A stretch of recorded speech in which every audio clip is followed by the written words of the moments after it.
ఈ రామాయణాన్ని ఈరోజు చాలామంది కేవలం మన ఇతిహాస పురాణాలన్నీ కూడా, అందులో ఉండే పాత్రలన్నీ కూడా మనకి నిత్యం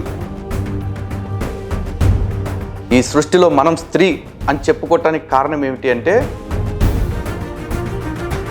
నిజానికి రాముడు సీతమ్మని విడిచి వెళ్ళిపోలా. సీతమ్మ పరిపరి విధాలుగా, ఎందుకంటే ఎంతోమంది మతం మారిపోయిన వాళ్ళు మాతో చెప్తున్న మాట, మీ అందరికీ భాగవతంలోని ఒక ప్రసిద్ధమైన పద్యం తెలిసే ఉంటుంది.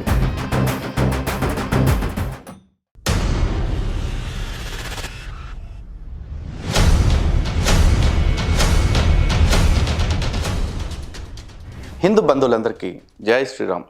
సాధారణంగా మనం జై శ్రీరామ్ అంటున్నామంటే రాముడి పట్ల ఉన్న అపారమైన గౌరవాన్ని, ప్రేమని, నమ్మకాన్ని ప్రదర్శిస్తున్నట్లే. అయితే రాముడి గురించి ఇంతలా చెప్పడానికి కారణం ఏంటి అంటే రామాయణం. అవును, అంతలా రామాయణం మన గుండెల్లో పెనవేసుకుపోయింది, మన జీవితాల్లోకి చొచ్చుకుపోయింది. అయితే ఈ రామాయణాన్ని ఈరోజు చాలామంది కేవలం ఒక చరిత్రలాగాను, ఒక కథలాగాను చూస్తున్నారు తప్ప, ఆ రామాయణం ద్వారా అంటే రాముడు లేదంటే రామాయణంలోని ఇతర పాత్రలు ఈ భూమి మీదకి రావటం ద్వారా మనకేం నేర్పించారు, ఏం నేర్పాలని ట్రై చేశారు అనేది మనం మర్చిపోతున్నట్లుగా అనిపిస్తూ ఉంది. నిజానికి రామాయణం మాత్రమే కాదు, మన ఇతిహాస పురాణాలన్నీ కూడా, అందులో ఉండే పాత్రలన్నీ కూడా మనకి నిత్యం ఏదో ఒకటి నేర్పాలనే చూస్తున్నాయి. ఓన్లీ ప్రాబ్లమ్ ఈజ్ మనం నేటి కాలానికి తగ్గట్టు, నేటి పరిస్థితులకు తగ్గట్టు వాటిల్ని మనం అన్వయం చేసుకోవటంలో ఫెయిల్ అవుతున్నాం. అయితే ఇలా అవ్వటానికి కారణాలు ఎన్ని ఉన్నా ఎప్పటికైనా సరే దాన్ని సరి చేసుకోవాల్సిన అవసరం అయితే ఖచ్చితంగా మన మీదే ఉంటుంది. అందుకే రామాయణ, మహాభారత పురాణాల గురించి నా పాయింట్ ఆఫ్ వ్యూ మీకు తెలియచేయాలన్న ఉద్దేశంతో ఈ వీడియో సిరీస్ చేస్తున్నాను. అలా ఒక్కసారి తరచి చూసుకుంటే రామాయణ, భారత పురాణాలన్నింటిలో కూడా ఇప్పుడు మనం ఎదుర్కొంటున్న ప్రతి సమస్యకి పరిష్కారం, ఆ సమస్య ఎందుకు ఉద్భవిస్తుంది అన్న మూలం అన్నీ కూడా దానిలో స్పష్టంగా ఎక్స్ప్లెయిన్ చేయడం జరిగింది. అయితే మొట్టమొదటి ఎపిసోడ్లో రామాయణ గ్రంథంలో చెప్పబడ్డ మత మార్పిడి మాఫియా గుట్టు, అంటే మత మార్పిడి మాఫియా మనలాంటి వాళ్ళని ఎప్పుడు టార్గెట్ చేస్తుంది, ఎలా టార్గెట్ చేస్తుంది, దాని నుంచి బయటపడటానికి మనం ఏం చేయాలి అనేది రామాయణం ఆధారంగానే మాట్లాడుకుందాం. బహుశా దీన్ని తాత్విక చింతన అనుకుంటారో, తార్కిక చింతన అనుకుంటారో మీ ఇష్టం. కానీ నేను చెప్తున్న ప్రస్తుత సందర్భాలు అప్పుడు చెప్పిన సందర్భానికి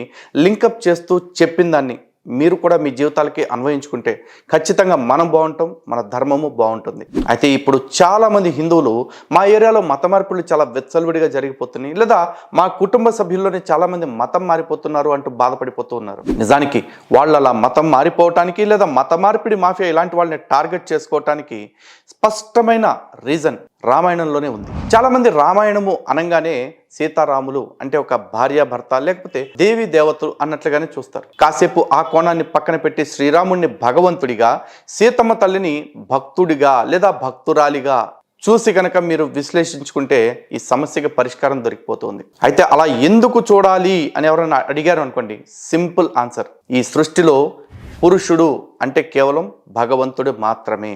మిగతా అన్ని పదార్థాలు కూడా, ఇంక్లూడింగ్ వస్తువులైనా సరే, జంతువులైనా సరే, మనమైనా సరే, అందరము కూడా స్త్రీ స్వరూపాలే. ఇక్కడ స్త్రీ అనగానే జననేంద్రియాల మార్పు లేకపోతే శరీరాకృతిలో తేడాను అనుకుంటారు. అలా ఏమీ కాదు. ఈ సృష్టిలో మనం స్త్రీ అని చెప్పుకోవటానికి కారణం ఏమిటి అంటే సత్వ, తమో, రజస్ గుణాలు కలిగిన పదార్థాలు ఇవన్నీ కూడా. ఈ త్రిగుణాలు నిండి ఉన్న ప్రతి భౌతిక పదార్థం కూడా స్త్రీ స్వరూపమే.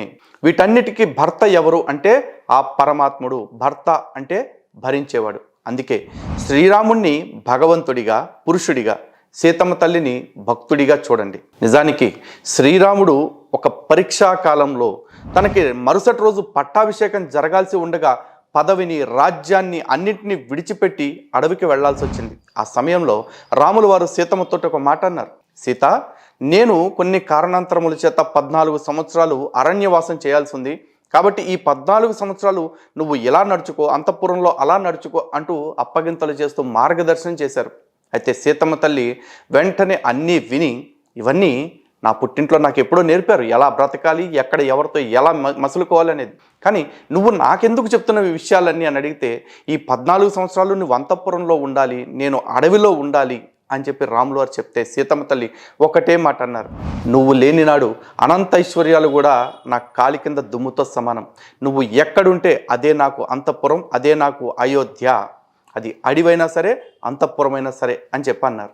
అలా భగవంతుడి ముందు నాకు ఏ సంపదలు, సుఖాలు, ఐశ్వర్యాలు ఏదైనా సరే నాకు దిగదొడిపే, ఏదైనా సరే నాకు తృణప్రాయమే అని అమ్మవారు త్యజించి భగవంతుడితోనే ఉండాలి అనుకున్నప్పుడు ఆవిడ చాలా సంతోషంగా ఉన్నారు. రాజ్యం పోయిందన్న దిగులు లేదు, సంపదలు కరిగిపోయాయన్న బాధ లేదు. కానీ పక్కన భగవంతుడు ఉన్నాడు, భగవంతుడి పక్కన నేనున్నాను అన్న ఒక భరోసా ఆ తల్లిలో ఉంది. అలాంటి భరోసా నిజానికి ప్రతి భక్తుడిలో ఉండాలి. అంతటి భరోసాతో, అంతటి నమ్మకంతో స్వామితో పాటు అడవికి వెళ్ళిన సీతమ్మ 13 సంవత్సరాల పాటు ఏది కష్టం అనుకోకుండా చాలా సుఖంగా ఆ అడవినే అంతఃపురంగా అనుకున్నారు, ఆ అడవినే అనంత స్వర్గంగా అనుకున్నారు. చాలా సంతోషంగా గడిపారు. కారణం ఏంటో తెలుసా? నాకు భగవంతుడు ఉండగా మరేమీ అక్కర్లేదు అనుకున్న ఆ తల్లి నమ్మకం. అయితే 13 సంవత్సరాల తర్వాత ఒక బంగారు మాయలేడి ఆవిడ కంటికి కనపడింది. అయితే 13 సంవత్సరాల పాటు నాకు భగవంతుడు తప్ప భౌతికమైనవి ఏవీ నాకు అవసరం లేదనుకున్న ఆ తల్లి ఆ మాయలేడి పట్ల ఆకర్షితురాలైంది. అంతేకాదు ఆ మాయలేడిని నేను పొందాల్సిందే, నాకు కావాల్సిందే అని భగవంతుణ్ణి ఆవిడ స్వయంగా దూరంగా పంపించారు. నిజానికి రాముడు సీతమ్మని విడిచి వెళ్ళిపోలా. సీతమ్మ పరిపరి విధాలుగా అది నాకు కావాలి, దాని మీద నాకు మనసైంది అని తెలుసుకోవటంతో భగవంతుడిని నువ్వు వెళ్ళి నాకు అది తే అనటంతో అప్పుడు భగవంతుడు సీతమ్మకి మొదటిసారి దూరం అయ్యారు. సో భగవంతుడు ఎప్పుడూ మనల్ని విడిచిపెట్టట్లా. మనం భగవంతుణ్ణి మనమే పనిగట్టుకుని మన వ్యక్తిగత వాంఛల కోసం, మన భౌతికమైన అవసరాల కోసం మనం భగవంతుడి కంటే ఎక్కువగా వీటిని ప్రేమించడం ద్వారా భగవంతుడిని మనమే దూరం చేసుకుంటున్నాం. అయితే అప్పుడు కూడా భగవంతుడు మనకి పరీక్ష పెట్టాలని, భగవంతుడు దూరం అయితే భగవంతుడి కంటే విలువైన సంపద ఏదీ లేదని తెలియచెప్పాలని పరమాత్ముడు కాస్త దూరంగా వెడతాడు. ఇలా భగవంతుడు భక్తులకి పరీక్షలు పెట్టడం అనేది ఒక్క సనాతన ధర్మంలోనే కాదు, ఇతర మతాల్లో కూడా మనం చూస్తూనే ఉంటాం. అయితే మన పరమాత్ముడు, మనం నమ్ముకున్న భగవంతుడు అలా గాలికి విడిచిపెట్టి వెళ్ళిపోవాలి. అప్పుడు సీతమ్మ తల్లికి తోడుగా ఒక గురువుని విడిచిపెట్టి, లక్ష్మణ స్వామిని మనం ఇక్కడ లక్ష్మణుడు అంటే రాముల వారి తమ్ముడుగాను, సీతమ్మ తల్లి మరిదిగానో కాకుండా ఒక గురువుగా చూసుకోవాలి. ఆ గురువుని మన కోసం తోడుగా విడిచిపెట్టి వెళ్తారు. కానీ మనం ఏం చేస్తాం? ఆ గురువుని కూడా నానా రకాలుగా అవమానిస్తాం, అనుమానిస్తాం, ఎన్నో మాటలంటాం. ఇంకా చెప్పాలి అంటే ఆ గురువుల్ని మన దగ్గర నుంచి మనమే దూరంగా తోలేస్తాం. ఆ సందర్భంలో కూడా గురువు అనేక రకాలుగా మనకి చెప్తాడు, ఏది మంచి ఏది చెడు, భగవంతుడి యొక్క శక్తి ఏంటి, భగవంతుడికి ఏ డోకా లేదు, భగవంతుడికి ఏ కష్టము రాదు, భగవంతుడికి కష్టం కలిగినట్లుగా అనిపించటం కూడా మాయనే, భగవంతుడిని ఎవరో కష్టపెట్టలేరు అని చెప్పి గురువు ఎన్నో రకాలుగా చెప్తారు. కానీ మనం వింటామా? వినం. కానీ అలా భగవంతుడికి దూరం అయిపోయి, గురువుకి దూరం అయిపోయి, ఒంటరిగా ఏం చెయ్యాలో తెలియక, ఏం జరుగుతుందో అర్థం కాక అలా బేలగా చూస్తూ మిగిలిపోతాం. అలాంటి సందర్భంలోనే మారు వేషంలో ఎలా అయితే రావణాసురుడు యతి రూపంలో వచ్చాడో తెలుసు కదా. రావణ అసురుడు పరమ కర్కోటకుడైన రాక్షసుడు చక్కటి సాధు రూపంలో యతివేష ధారణ చేసుకుని ఏ విధంగా వచ్చాడో, ఇలాగే రక్తం తాగే తోడేళ్లైన ఈ మత మార్పిడి మాఫియా, అందులో క్రిములు ఇద్దరు ఉంటారు. క్రిములు అంటే తెలుసు కదా, క్రి అంటే ఒక మతం, ము అంటే మరో మతం. అయితే రామాయణం గురించి ఇంత మంచి వీడియో చేస్తూ వాళ్ళ పేర్లు ఎందుకు తీయాలన్న ఒకే ఒక్క కారణంగా ఆ పేర్లను పూర్తిగా పలకట్లేదు తప్ప, అలాంటి వాళ్ళ పేర్లను చెప్పటంలో కానీ పలకటంలో కానీ నాకు ఎటువంటి భయమూ ఉండదన్న విషయం మీకు తెలుసు. ఆ సమయంలో చక్కగా తెల్లబట్టలు వేసుకునో, లేకపోతే ఒక కుర్తా పైజమాలు వేసుకునో, పచ్చట్ల పుస్తకమో నల్లట్టల పుస్తకమో పట్టుకుని మన ఇళ్ల ముందు వాలిపోతుంది ఈ మత మార్పిడి మాఫియా. ఎందుకంటే ఇప్పుడు మనకి భగవంతుడు లేడు, మన పక్కన గురువు లేడు. ఎందుకంటే మనకి మార్గం తెలియదు, మార్గదర్శనము లేదు, ఇక గమ్యాన్ని చేరుకునే అవకాశమే లేదు అని కనిపెట్టిన ఈ మత మార్పిడి మాఫియా మన ఇళ్లకి చేరి మెత్తటి మాటలతోటి, ఆ మెత్తటి మాటలు కూడా ఎలా ఉంటాయంటే పదునైన కూరల్ని దాచిపెట్టిన మన మృదువైన పెదవుల్లాగానే ఆ మాటలు కూడా ఉంటాయి.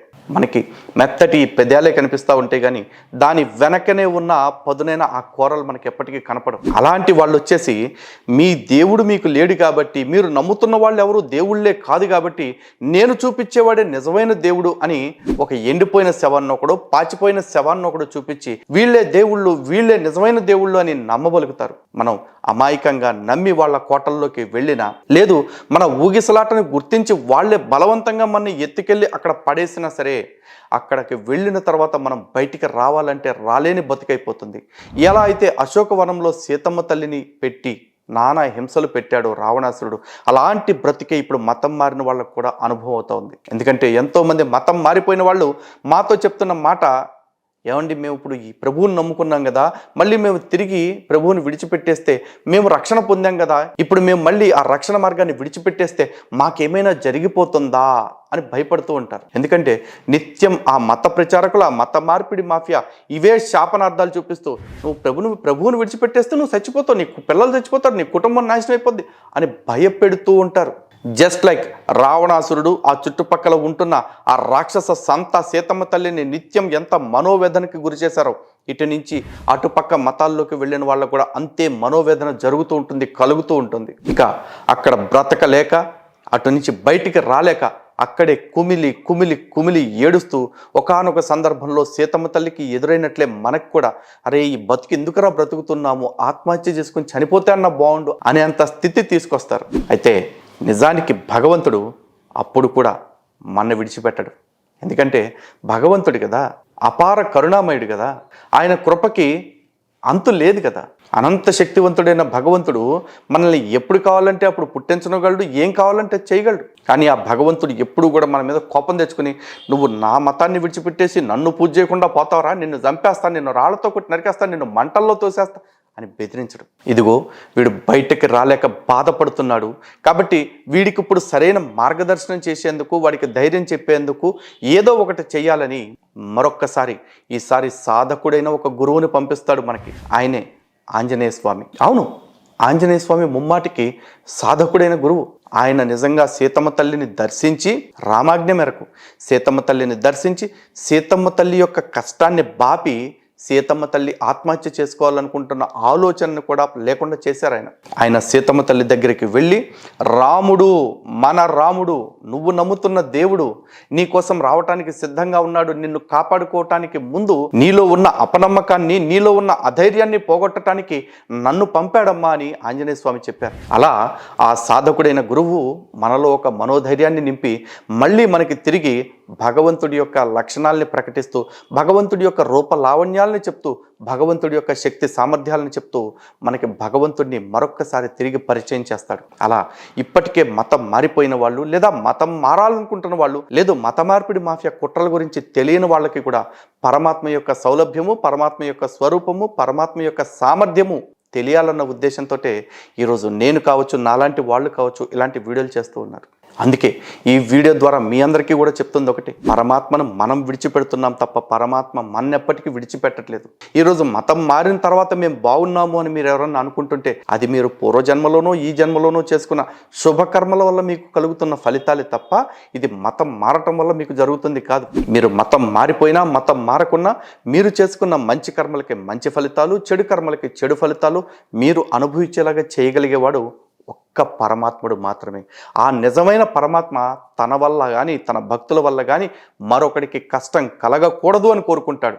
అలా కోరుకునేవాడే నిజమైన దేవుడు తప్ప నన్ను నమ్మకపోతే రాళ్లతో కొట్టి చంపే, నన్ను నమ్మని వాళ్ళని మంటల్లో తోసే, నన్ను నమ్మని వాళ్ళని నిలువెల్లా నరికేయమని చెప్పేవాడు ఎప్పటికీ భగవంతుడు కాలేడు. అవి పాషండ లక్షణాలు. అటువంటి పాషండ మతాలు మీ చుట్టూ ఎప్పుడూ రావణ సంతలాగా తిరుగుతూనే ఉంటాయి.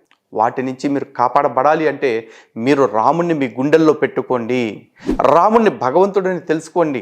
ఆ భగవంతుడికి మీరు రాముడు అనుకుంటారా, కృష్ణుడు అనుకుంటారా, శివుడు అనుకుంటారా, అమ్మవారు అనుకుంటారా, మీ ఇష్టం. కానీ భగవంతుడిని నమ్మటం మీ బాధ్యత. అలాగే భగవంతుడి గురించి సమగ్రంగా, సంపూర్ణంగా, సవివరంగా చెప్పగలిగే గురువుని ఆశ్రయించటం, ఆ గురువుని పట్టుకొని నమ్మకంగా ఉండటం కూడా మీ బాధ్యత. సరే, ఆ బాధ్యతని సీతమ్మ తల్లిని తెలుసుకున్నారు.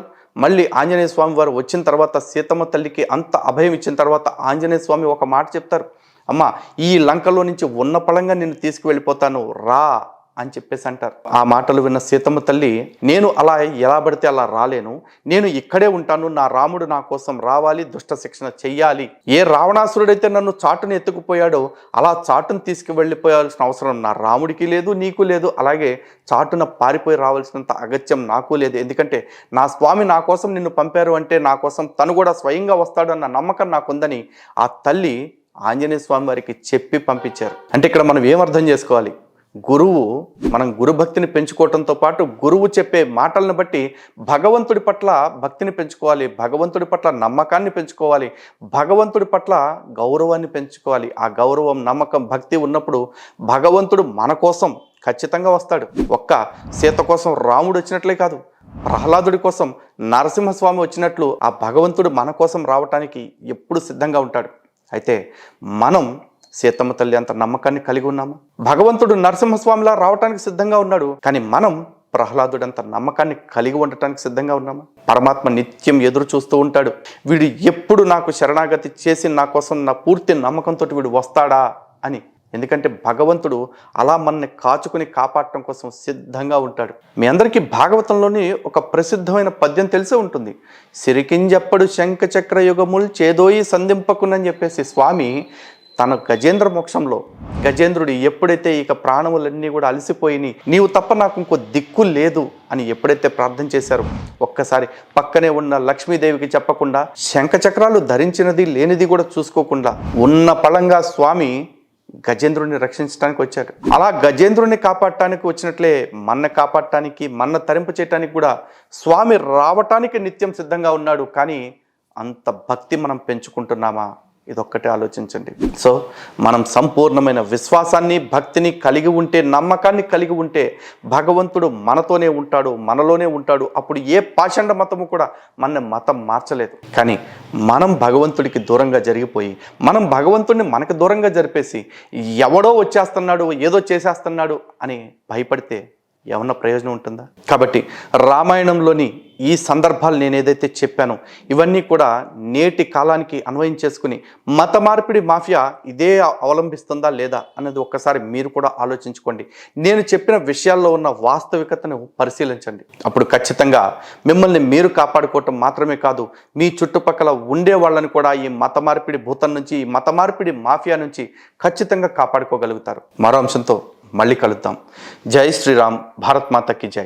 సనాతన ధర్మమే సర్వోన్నత ధర్మం, సర్వోత్తమ ధర్మం, శాశ్వతమైన ధర్మం.